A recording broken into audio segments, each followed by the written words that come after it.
La muerte es lo único seguro que tenemos desde que nacemos. En este sentido, cabe rememorar lo dicho por el siempre recordado doctor Fernando Jiménez del Oso. Sea cual sea nuestra historia, sea cual sea nuestro equipaje, de gloria o de miseria, todos, ustedes y yo, tenemos una cita con la muerte.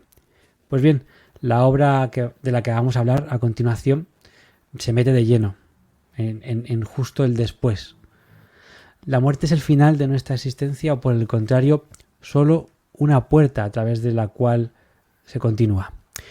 Nuestro invitado, el autor Javier Pabón, ha recorrido diferentes partes del mundo investigando asombrosas experiencias inéditas que dan respuesta a la gran pregunta que a todos nos atañe: ¿qué pasa después? Numerosos testigos dan cuenta de ello de manera objetiva. Un libro para sorprenderse, para maravillarse, con unas vivencias para no tener, esto es muy bonito, para no volver a tener miedo a la muerte. Isra, pero ¿quién es nuestro invitado? Pues hay que presentarlo y hay que presentarlo como él se merece. Javier Pabón Neira nació en Oviedo en la tarde del 18 de abril de 1982. Licenciado en Derecho por la Universidad de Deusto, Bilbao y de posgrado en Madrid, compagina desde hace más de una década la abogacía con la investigación de hechos misteriosos y trascendentes para el ser humano. En 2011 publicó su primer libro, titulado Tras la huella de un hombre Dios, en el que se ocupa de algunas de las reliquias atribuidas a Jesús de Nazaret, entre las que destaca la Sábana Santa.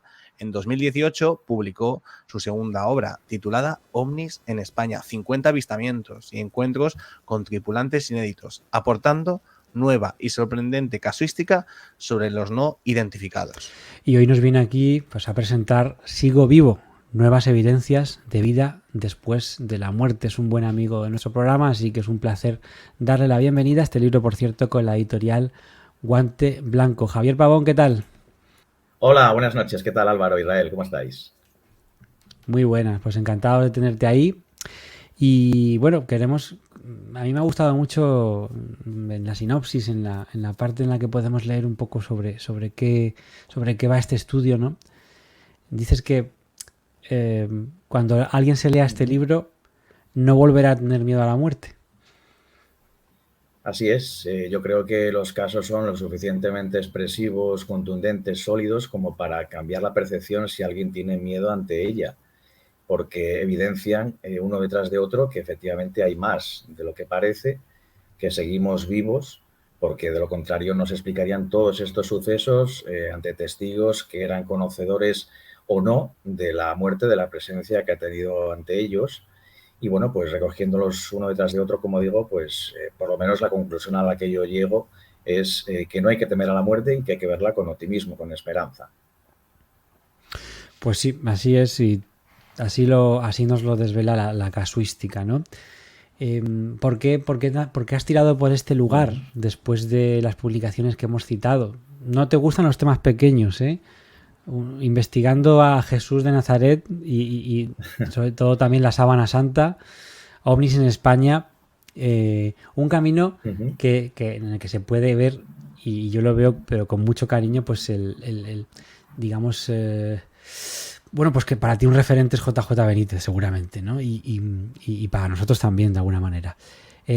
Como te decía, ¿por qué este tema? ¿Qué llegó a tu vida o qué testimonios han llegado para que hables de este tema de la vida ulterior?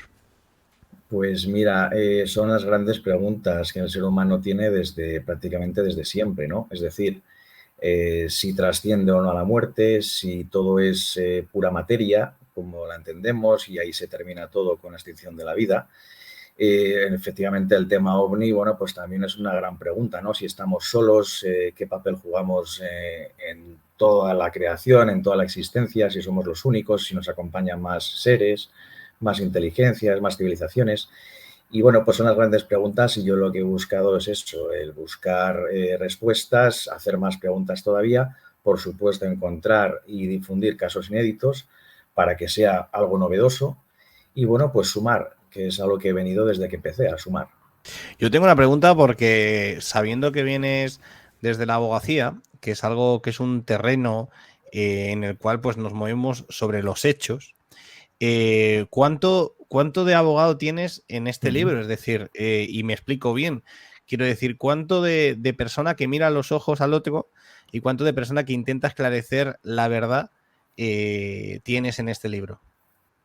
Pues sinceramente bastante, porque efectivamente en los procedimientos judiciales, en los juicios, los testigos son una herramienta muy importante y son capaces de resolver un pleito en función de lo que ellos expresen a partir de lo que se conoce como el principio de inmediación por parte del juez, que es mirar a la cara, a los ojos, a los testigos, para ver qué credibilidad tienen, si mantienen su testimonio a lo largo del procedimiento idéntico, si entran o no en contradicciones, y es una herramienta, como digo, muy útil para estos otros testigos, que al final son testigos tanto unos como otros. Entonces yo considero que si sirven para una materia, ¿por qué no para esta otra, si son sus propias vivencias?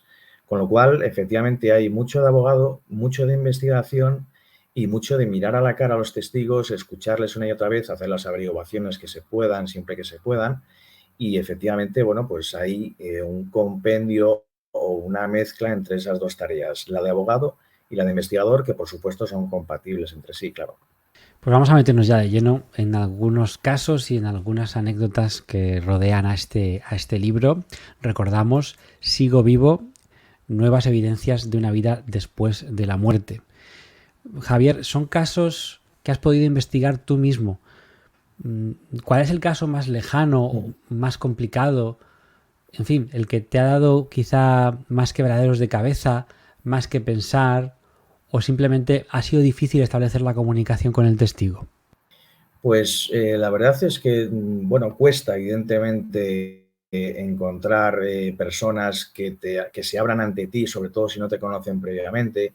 Si ya te conocen previamente porque han leído tus anteriores trabajos o porque son conocidos de conocidos tuyos, etcétera, pues tienen una confianza mayor.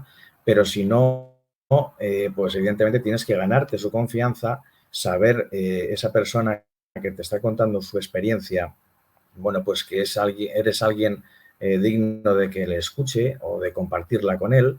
Entonces, bueno, realmente una vez que haces esa tarea, a partir de ahí, ya sea a lo largo de toda España, ya sea en América, en México, en Costa Rica, etcétera, la verdad que yo me he encontrado mucha cercanía en los testigos una vez que has hecho esa tarea, insisto.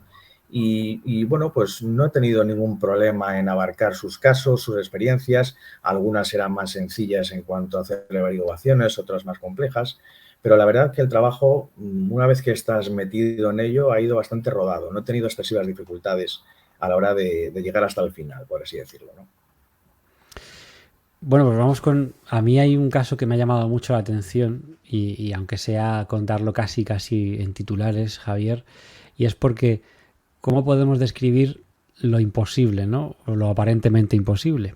¿Cómo podemos describir los encuentros con lo bizarro y con lo extraño como algunos testigos tienen? Existe el testimonio del típico aparecido que cuando es un familiar o alguien cercano se presenta de una manera concreta, a veces en su estado más óptimo, en su momento de mejor salud, para no asustarnos, por lo que sea. Pero luego hay otros encuentros que son totalmente desconcertantes y yo quería que nos contaras algo sobre esos casos desconcertantes, ya sea, por ejemplo, de siluetas o sombras, ya sea... A mí me gusta mucho, como te decía cuando empezaba a comentarte, hay un caso estilo La Máscara de Jim Carrey. Exacto.